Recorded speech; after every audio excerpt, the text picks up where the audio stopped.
তো এই এক সপ্তাহ আমি সিআইডির আন্ডারে ছিলাম। যেহেতু তুমি নির্দোষ, তো তুমি তোমার মতো প্রচুর পরিমাণে চাপ দিছে, অনেক তথ্য জানছে আমার কাছ থেকে।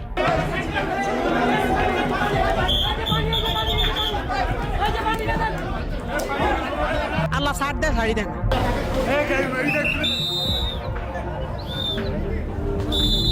যে তোমারে যেহেতু তদন্ত করা হয়েছে, আমারে হেনস্থা করবেন, আমারে মানুষের কাছে কালার করবেন, আমার পরিবারের কাছে আমার ছোট করবেন, আমার পাইছেন শুধু লাথি দিবেন, এটা হলে তো হবে না ভাই।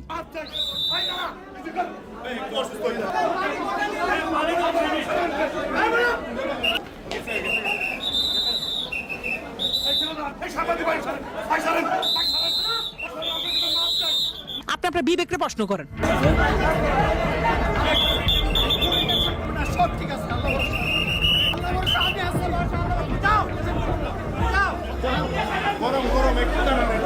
সঠিক তথ্য আমি একটাই বলি, আমি নিজেই তার দিকে আমাকে বসুন্ধরা থেকে সিআইডি অফিসাররা ধরে, অফিসাররা তো সব জানে, বা স্যাররা তো আমার অল টাইম তদন্তের মধ্যে রাখছে প্রায় মেবি এক সপ্তাহ। আমি তো পুলিশের কাছে, আমি নিজে তো সিআইডি অফিসারদের কাছে জিম্মি ধরা খাই যাইতো। ওনারা ধরতে এত টাইম লাগছে কেন? লম্বা লম্বা কথা বলতেছে।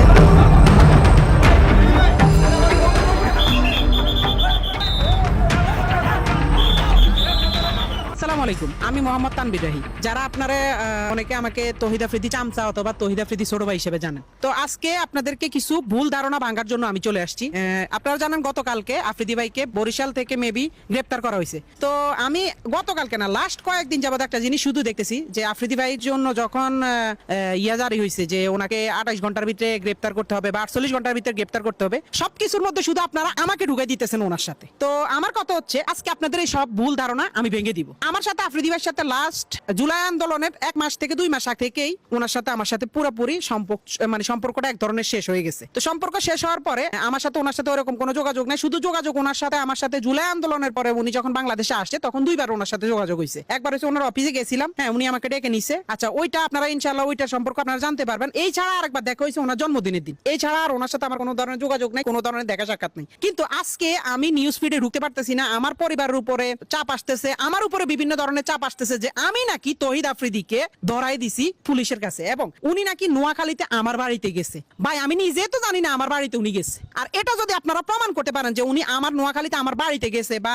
আমি ওনাকে ধরাই দিছি, তাহলে আপনারা যেই শাস্তি দিবেন আমি ওই শাস্তি মাথা পেতে নিব। আর আরেকটা ছোট্ট বিষয় হচ্ছে, আমার বলতেই হবে, আমাদের তহিদ আফ্রিদি টিম মেম্বার তো আমি একা ছিলাম না। আপনারা সবাই আমাকে নিয়ে পড়ে আছেন কেন ভাই? আমাদের টিম মেম্বার তো আমি একা ছিলাম না, আরো 10 জন 15 জন আছে, তাদের নিয়ে কথা বলেন না কেন? সারাক্ষণ আমার নিয়ে পড়ে আছেন কেন? আমি তো এটা বুঝতেছি না। আর আপনারা যারা আমার বলতেছেন যে আমি তারা ধরাই দিছি, ভাই ওনার আব্বারে মেবি ধরছে রবিবারে। তো প্রথম থেকে আমি আজকে ওনাকে ধরা পর্যন্ত আজকে প্রায় মেবি এক সপ্তাহ হয়েছে। এই এক সপ্তাহ আমি সিআইডির আন্ডারে ছিলাম।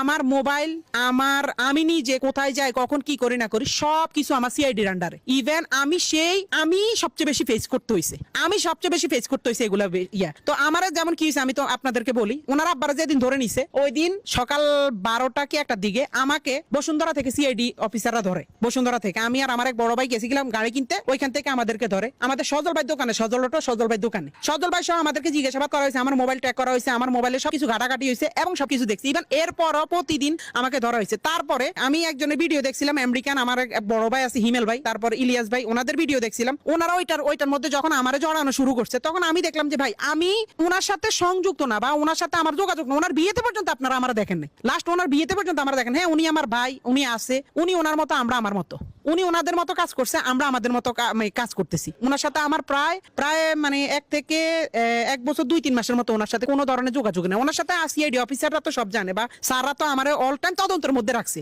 ওনারা তো দেখছে, উনি যদি আমার নোয়াখালীর বাড়িতে যাইতো ভাই আমি নিজে জানি না।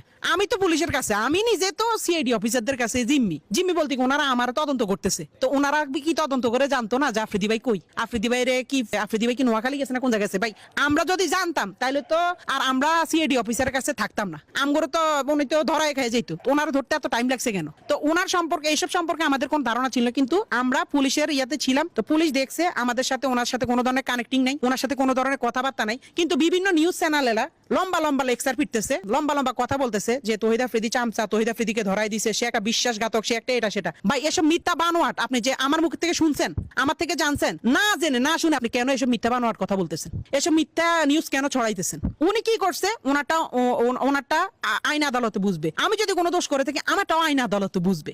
ওনার দোষ আমার উপরে কেন চাপাইতেছেন? আমার টিমে তো আমি একা ছিলাম না, আমার টিমে আরো 10 জন ছিল।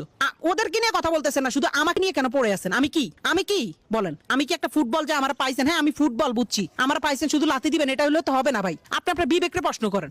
আপনারা আমার নামে মিথ্যা নিউজ, মিথ্যা বানোয়াট কথা ছড়ানোর তো কোনো লাভ নাই। মিথ্যা বানোয়াট ছড়ায় আপনার কি লাভ হবে? সঠিক তথ্য আমি একটাই বলি, আমি নিজেই আজকে লাস্ট 1 সপ্তাহ থেকে পুলিশের কাছে ছিলাম।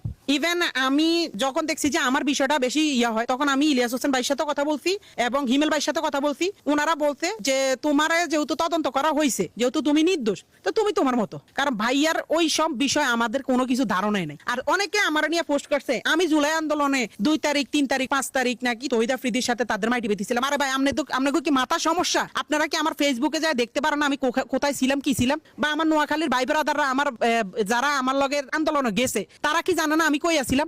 আমি জুলাই মাস, আগস্ট মাস, সেপ্টেম্বর মাস গত বছর নোয়াখালীতে ছিলাম, কারণ তখন বন্যা হয়েছিল, আপনারা ভালো করে জানেন, তখন বন্যার সময় বন্যা হয়েছিল। তো এসব মিথ্যা অপবাদ একজনের নামে, আমার নামে আপনি মিথ্যা কথা ছড়ায় আপনার কি লাভ? আমার এটা একটু বলেন। মিথ্যা বানোয়াট কথাবার্তা ছড়ায় আপনার কি লাভটা হয়? আমার এটা একটু বলেন।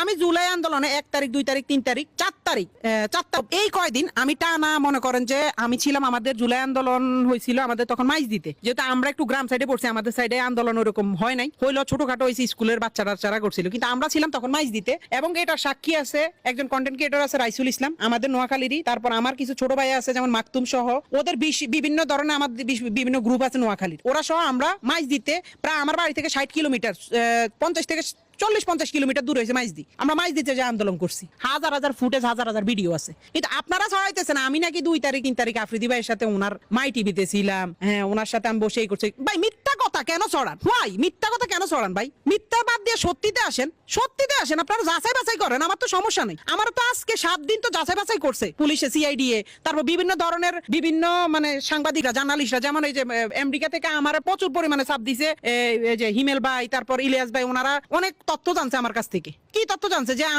আমরা কি আসলে কি করছি না করছি আমরা বলতে বাধ্য হয়েছি, কারণ ভাই আমার কারণে তো আমার ফ্যামিলির উপর চাপ পাইতেছে, আমার উপর বিনা কারণে চাপ পাইতেছে, বিনা দোষে, বা আমি বিনা দোষে দোষী হইতেছি। এই যে আজকে আপনারা মিথ্যা নিউজ ছড়াইতে আছেন যে আমি নাকি তহিদ আফ্রিদিরে ধরাই দিছি, আমি নাকি তহিদ আফ্রিদির সাথে নোয়াখালী, মানে এসব মিথ্যা ভাই। এগুলা তো সব মিথ্যা কথা, আপনি কেন ছড়ান?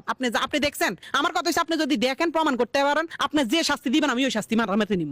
যদি এই কথা উল্টা পাল্টা মিথ্যা কথা আপনারা করতে পারেন, এসব মিথ্যা বানোয়াট কথা বাদ দিয়ে দয়া করে মানুষকে বিভ্রান্তির মধ্যে ফেলবেন না, আমার কারণে যেন আমার ফ্যামিলির ক্ষতি না হয়। মিথ্যা এসব বানোয়াট আমার নামে, একজন নাম মিথ্যা বানোয়াট ছড়ায়েন না ভাই। এই দিন না আরো দিন আছে ভাই, এসব মিথ্যা বানোয়াট কইরেন না। আল্লাহ ছাড় দেয়, ছাড়ি দেয় না। তা আপনি আমার নামে আজকে মিথ্যা একটা বানোয়াটিয়া দিয়ে আমারে হেনস্থা করবেন, আমারে মানুষের কাছে কালার করবেন, আমার পরিবারের কাছে আমার ছোট করবেন, আমার আত্মীয়-স্বজনের কাছে আমার ছোট করবেন, কালকে যে ওই দিনটা আপনার লাইফে আসবে না তা কিন্তু না। তো একজন বন্ধু, সে আমার বড় ভাই, তার সাথে আমার সম্পর্ক নাই, ঠিক আছে, হ্যাঁ তার সাথে আমাদের সম্পর্ক নাই, কোনো সমস্যা নেই। কিন্তু একটা জিনিস কি, তার কারণে আমার কারণে আমি কোনোদিন তার কোনো ক্ষতি করিনি, এবং তারা ধরে লই গেছে ওইসব বিষয় আমরা জানিও না। তার কারণে আরো আমরা হেনস্থার মধ্যে পড়ছি, তার কারণে আরো আমরা বিভিন্ন হয়রানির মধ্যে পড়ছি, তার কারণে আমরা দিনের পর দিন আমরা খুব ঝামেলার মধ্যে পড়ছি। কিন্তু আমরা তো এগুলো নিয়ে কোনোদিন কিছু বলিনি। আপনারা কি জানতেন আমরা যে পুলিশে নিয়ে গেছে, আমরা যে সিআইডি তদন্ত করছে, এগুলো জানতেন? কিছুই জানতেন না। তো আমার নিয়ে হুদাই মিথ্যা অপবাদ ছড়ায় না ভাই, দয়া করে। আপনাকে, আমার একটা পরিবার আছে, আপনার একটা পরিবার আছে, দয়া করে হাত জোর করে মাপ চাই। মিথ্যা ছড়ানোর আগে